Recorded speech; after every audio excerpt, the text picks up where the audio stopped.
Para hacer democracia, se requiere estar bien informados. La Urna, programa del Instituto Electoral de Coahuila. Los temas democrático-electorales al alcance de la ciudadanía.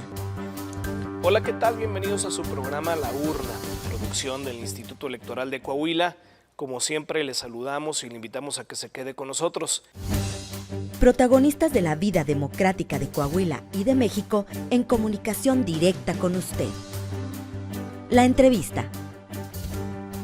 Muy buenas tardes a todas, todos y todes. Bienvenidos una vez más a su programa La Urna, programa de Red Televisión Instituto Electoral de Coahuila. Mi nombre es Oscar Daniel Rodríguez Fuentes y en esta ocasión estoy con un activista de derechos humanos, Carlos Batalla. Y bueno, es una persona que ha trabajado fuertemente en los derechos de la diversidad sexual, justamente en temas tanto de derechos político-electorales de la diversidad como derechos de salud, ¿no? Entonces, voy a presentar a nuestro invitado. Carlos, te agradezco mucho por estar aquí. Carlos es Premio Estatal de la Juventud 2020 en la categoría de Participación Ciudadana a través de la Red Mundial de Jóvenes Políticos en el estado de Morelos. Fue candidato a regidor en 2021. Ha sido impulsor de las acciones afirmativas LGBT en Morelos, acciones afirmativas a partir de un juicio que se llevó a cabo, el TEM JDC 27-2021. Ha sido también activista desde el año 2016, comprometido con la lucha contra la discriminación hacia las personas jóvenes que viven con VIH. Y es fundador de la Red de Jóvenes Positivos de Morelos, una organización de la cual Carlos Batalla es fundador y que da contención, vinculación y apoyo psicológico a los jóvenes, a las y los jóvenes que viven con VIH. Carlos, pues muchas gracias por aceptar esta invitación. Bienvenido a este programa de La Urna. No, que va. Muchísimas gracias a ti, Oscar, por la invitación. Y pues bueno, aquí estaremos tratando de resolver algunas preguntas. Muchas gracias. Bueno, entonces yo empezaría preguntándote sobre tu trabajo en el activismo social. ¿Por qué consideras que es importante que las personas de la diversidad sexual sean incluidas en las decisiones políticas de los estados y, bueno, del país en general?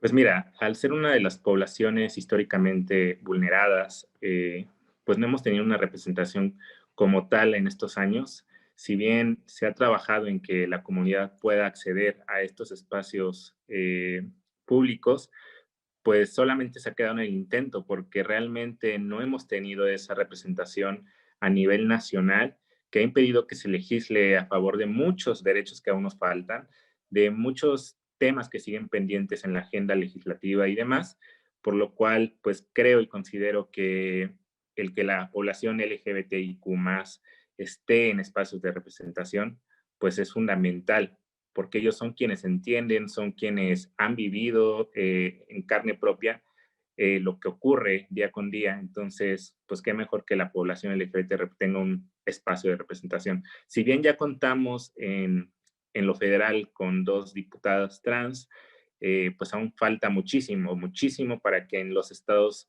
pues se tengan regidores, se tengan presidentes municipales, se tengan, bueno, etcétera, ¿no? Entonces, pues falta muchísimo por trabajar, pero es de importancia que la comunidad sea quien esté representando a la propia comunidad y que realmente tengan trabajo previo hecho. Sí, justamente porque en una gran parte lo que hemos estado viendo desde la diversidad es que en algunos casos, por ejemplo, pues sí ha habido, digamos, inclusión con acciones afirmativas en algunos lugares, pero esas acciones afirmativas se han tornado un poco a veces insuficientes para poder generar una representación adecuada de la población, ¿no? En ese sentido, un país, por ejemplo, ¿consideras que para ser democrático debería de ser más incluyente con todos los grupos? Si es así, ¿por qué?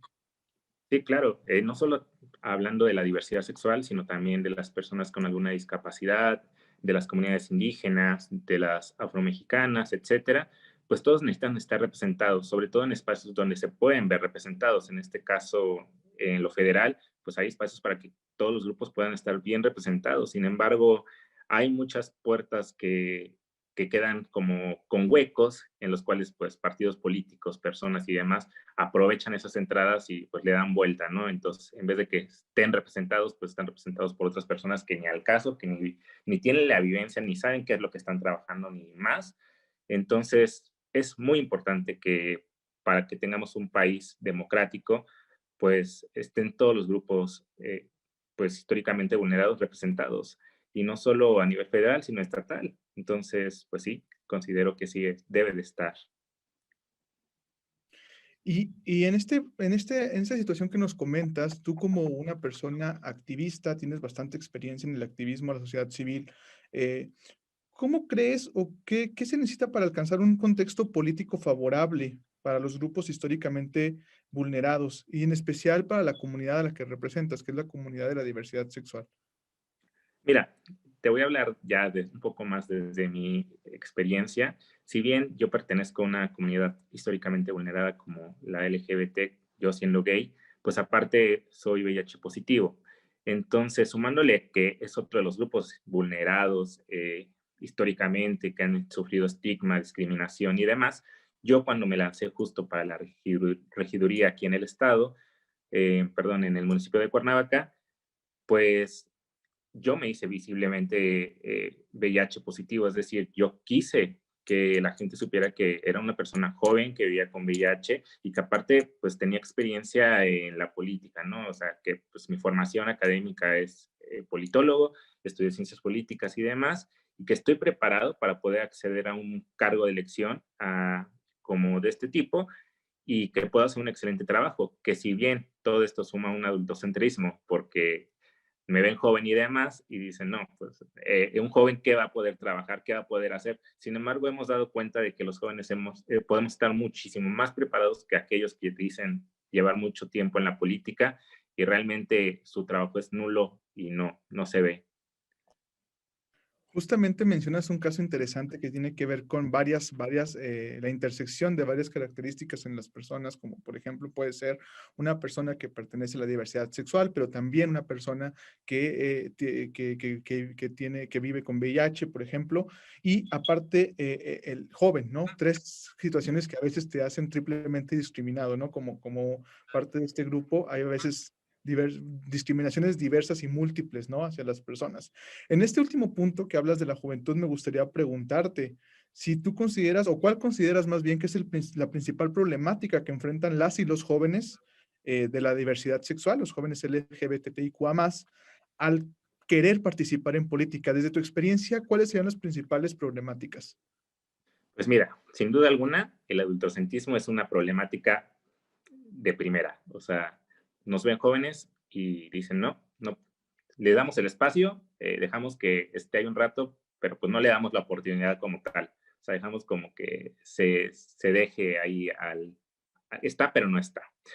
Y entre las principales problemáticas es esa, la del adultocentrismo, el que nos ven como si realmente no supiéramos, pero pues sabemos lo que estamos haciendo, llevamos una experiencia, algunos pues si bien han tomado cursos y demás, pues entre las principales problemáticas creo que es esa, el adultocentrismo. Y si bien comentabas hace un momento sobre que puede haber varias interseccionalidades como que sea joven, que sea VIH positivo, que sea gay, pues sí, pero sin embargo sabemos que ante los órganos electorales, pues una no está más o por encima de la otra, entonces, pues creo que son cosas que se tienen que arreglar todavía. Si bien hay lugares o espacios, por ejemplo, aquí en el ayuntamiento de Cuernavaca, donde ya estaba representada la juventud con otra regidora, pues se tomó, cuando a mí me destituyeron de la regiduría, se tomó en cuenta que había otro joven en una acción afirmativa y pusieron a ese otro joven, estando ya sobre representada el tema de juventud y dejando afuera a la comunidad LGBT.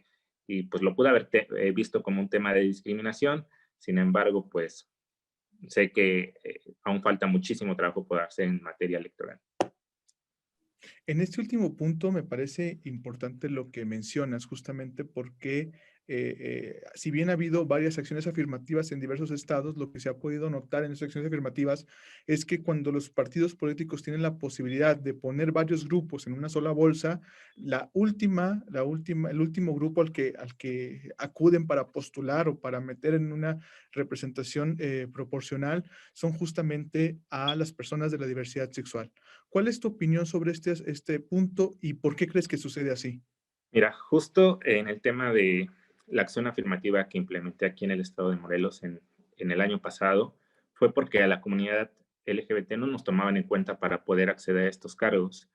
Y cuando el tribunal pues decidió de última hora prácticamente que los partidos políticos debían de tener una candidatura LGBT, pues estuvieron buscando todos los partidos a personas de la comunidad que algunos ni siquiera tenían trabajo previo, ni trabajo hecho, ni nada, pero buscaron meter a cualquier persona de la diversidad. Justo, bueno, ya hablaremos más a detalle en otra de las preguntas. Eh, lo que se ha estado trabajando aquí en el Estado, pues es que estas acciones afirmativas estén dentro de las primeras 4 posiciones en candidaturas, es decir, que pues, obviamente siempre ponen a una persona heterosexual de frente, o una persona de la comunidad indígena, y que también esté justo dentro de esos espacios que pueden llegar a quedar y que no se vean como una simulación, pues que esté la acción afirmativa LGBT. Bien, muy bien, pues mira, vamos a hacer una pequeña pausa vamos a hacer una pequeña pausa en este programa y volvemos con este tema justamente que estaba interesante sobre las acciones afirmativas que se implementaron. Volvemos en un momento. Gracias.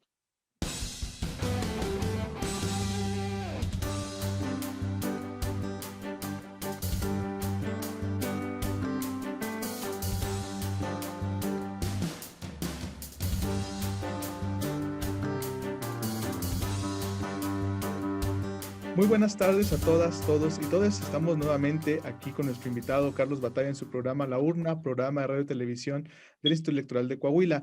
Y estamos platicando antes de irnos al corte comercial acerca de justamente las acciones afirmativas que se hacen en el estado o se hicieron en el estado de Morelos, ¿no? Carlos Batalla fue uno de los impulsores principales, dio esta batalla, digamos, por las acciones afirmativas en aquel estado. Y entonces, justo de ese tema me gustaría preguntarte, ¿has trabajado temas de acciones afirmativas con el Instituto Electoral morelense, perdón, de Participación Ciudadana y Democracia? ¿Qué acciones afirmativas buscas que se garantice para la población LGBTIQA+, y para que esta población pueda ejercer sus derechos político-electorales de manera efectiva? Pues mira, dentro de, de la acción afirmativa que ingresé el año pasado, estaba que el OPLE en Morelos pudiera tener un estudio y un análisis de todo lo que había sucedido durante esa elección con los partidos políticos que habían postulado a una candidatura LGBT, viéndose obligados por el tribunal. En esto nos dimos cuenta de que realmente fue una simulación, que si ingresaron a personas de la comunidad LGBT, las dejaron en última posición, algunos quedaron electos, pero a la mera hora pues terminaron impugnándolos y el partido pues les dio prioridad a las personas, por así decirlo, heterosexuales que podían ocupar ese cargo. Entonces, dentro de los trabajos que estamos haciendo aquí en Morelos, las asociaciones civiles junto con el OPLE, pues es trabajar para blindar estas acciones afirmativas de que las personas de la comunidad puedan acceder a un cargo de elección popular y que realmente se va garantizado ese espacio. Entre las sanciones que queremos implementar aquí es que si una persona se hace pasar por LGBT, porque si bien no podemos pedir que, pues, ¿cómo vas a comprobar que eres de la comunidad? ¿No? Es un tema complicado aún que no se ha podido arreglar, pero estamos trabajando para que se pueda solventar ese tema, pues que si alguien se hace pasar por alguien de la comunidad LGBT, se vea sancionado con hasta 10 años, retirándole sus derechos políticos electorales. Es una de las, creo, medidas que se pueden tomar y que realmente tenga una sanción como tal aquella persona, porque si bien aquí en el estado tuvimos a una persona que se hizo pasar por indígena, pues nada más le quitaron el cargo, pero pues no sucedió más. O sea, no hay una sanción como tal que diga, ok, pues no lo vas a volver a hacer y ni siquiera vas a poder acceder a la vida pública del país, al menos por 10 años. Entonces, es dentro de lo que estamos haciendo. Llevamos mesas de trabajo prácticamente cada lunes hablando sobre el tema, teniendo foros con activistas, con directores de diversidad sexual en los municipios y demás, y pues esperemos que al final tengamos algo más claro que nos pueda ayudar. Cuéntame, por favor, sobre este proceso que tuviste en la construcción de acción afirmativa, en este caso en Morelos. Eh, a ver, hay un problema que tenemos generalmente por la cuestión de que hay gente que se autoidentifica, pero sin ser parte de un fraude a la ley, ¿no? Como le han llamado en algunas sentencias de los tribunales electorales. En este caso, la parte de la sanción me parece una parte interesante que no ha sido muy explorada en los temas electorales. Aparte de sanción, por ejemplo, ¿qué otro mecanismo han pensado ustedes para evitar ese tipo de simulaciones en estos cargos? Pues mira, dentro de las cosas que estamos viendo, priorizar para que una persona, si bien no podemos pedir que, oye, ¿cómo nos compruebas que eres de la diversidad, no? Pues es que tenga al menos trabajo hecho, ¿sabes? O sea, que pueda, ok, me quiero lanzar como parte de la comunidad o de la acción afirmativa LGBT y llevo, pues, no sé, tanto trabajo previo hecho, ¿sabes? O sea, que he sido parte de los comités, que tengo trabajo en el activismo, en mi caso, por ejemplo, el tema de VIH, con la comunidad, con derechos humanos, pero que tengas algo previo de trabajo con la comunidad, porque es a quien vas a representar. Es decir, si tú ya has trabajado antes sin un cargo, pues, ¿qué vas a poder hacer con un cargo? O sea, puedes tener o puedes hacer algo mayor para la comunidad. Si bien es un tema complicado, hasta para nosotros como activistas, el hecho, pues me imagino que para los OPLES es aún mayor. Entonces, pues tratamos de darles como claridad. En este caso, aquí en Morelos hemos hecho algunas encuestas por parte de activistas y demás, de cuáles son ¿qué se puede decir? Como cuáles son las prioridades para que una persona pueda representar a la comunidad LGBT, y nos ha arrojado un estudio pues bastante amplio. Sin embargo, pues aún no lo podemos revelar como tal, pero pues hemos hecho ya esta encuesta con aproximadamente 400 personas y nos dio pues luz para poder hacer algo aquí en el estado. Pues muy bien en esa parte. Yo les pediría ya cuando lo hagan público que nos lo compartan también, porque en Coahuila estamos justo en este proceso también de crear acciones afirmativas. Y bueno, te preguntaría sobre esta parte que es bastante interesante. Ya tuvieron un proceso con acciones afirmativas, ya nos comentabas anteriormente que ya hubo una primera, digamos, una primera acercamiento a las acciones en el último proceso electoral que tuvieron ustedes allá en Morelos. En ese sentido, te preguntaría, ¿cuál es tu evaluación respecto a la participación política de la población LGBTIQA+, en función de la acción que ya aprobaron o que ya pusieron en funcionamiento en el estado de Morelos? Durante la acción afirmativa que ya se implementó en el año pasado, pudieron acceder a cargos de elección aquí en Morelos aproximadamente unas 30 personas de la comunidad, ingresando entre regidurías y diputaciones locales que iban como candidatos ya elegidos. Sin embargo, pues al final, que era la primera vez que se implementaba esta acción afirmativa, pues solamente quedó 2 personas en una regiduría y otro en otro puesto. Es decir, de esas 30, solamente 2 personas. Y pues realmente, pues te das cuenta de la simulación que hubo por parte de los partidos para que pudieran acceder, cumplir con algo que les ordenaba el tribunal, y que realmente, pues solamente lo hicieron para cumplir, pero no para realmente apoyar a la comunidad. Entonces, mi evaluación sería que aún falta muchísimo trabajo por hacer en ese tema. Falta muchísimo para que los partidos puedan entender el por qué las personas de la comunidad o las personas indígenas, las personas con discapacidad tengan que representar estos espacios y no una persona ajena a lo que viven. Entonces, pues falta muchísimo. Sí, justamente eso todo un tema, porque finalmente pues es un porcentaje muy pequeño, o sea, el que finalmente llegó a esos cargos, que es muy relevante justamente porque antes no llegaba nadie, ¿no? Es un avance, pero sí en el número de candidaturas respecto al número de gente que efectivamente tomó posesión de los cargos, sí se redujo bastante en esta parte. Bien, en ese sentido yo también te preguntaría, ¿cuáles son o cómo consideras tú o qué consideras tú que debemos hacer desde los soples para poder, digamos, generar mayor participación política de las poblaciones LGBTIQA+ dentro de la política, dentro de las elecciones en México? Pues creo y considero que lo principal que tendría que hacer un OPLE para que pueda acercarse sería a realizar en principio foros, mesas de trabajo con activistas, con sociedad civil, con organizaciones que trabajan en el tema LGBT, porque realmente, como lo menciono, pues en muchas partes los soples no tienen a alguien de la comunidad LGBT, entonces no entienden como tal el tema. Es como el tema indígena en su momento, pues nadie lo entendía, nadie sabía ni qué hacer, no tenía ni pies ni cabeza. Sin embargo, se empezaron a acercar con las propias comunidades, a trabajar con ellas, ver cuáles eran sus necesidades y poco a poco fueron avanzando en esa acción afirmativa. Lo mismo está pasando con la acción afirmativa LGBT. Sin embargo, pues en este momento se ven renuentes muchos a trabajar todavía con esta acción afirmativa. Consideran que es darnos privilegios y demás, pero pues no es así, es algo que se nos debe históricamente. Son derechos que tenemos que ir ganando, si bien con luchas, con juicios, con lo que sea, pero tenemos que ir agarrando esos espacios.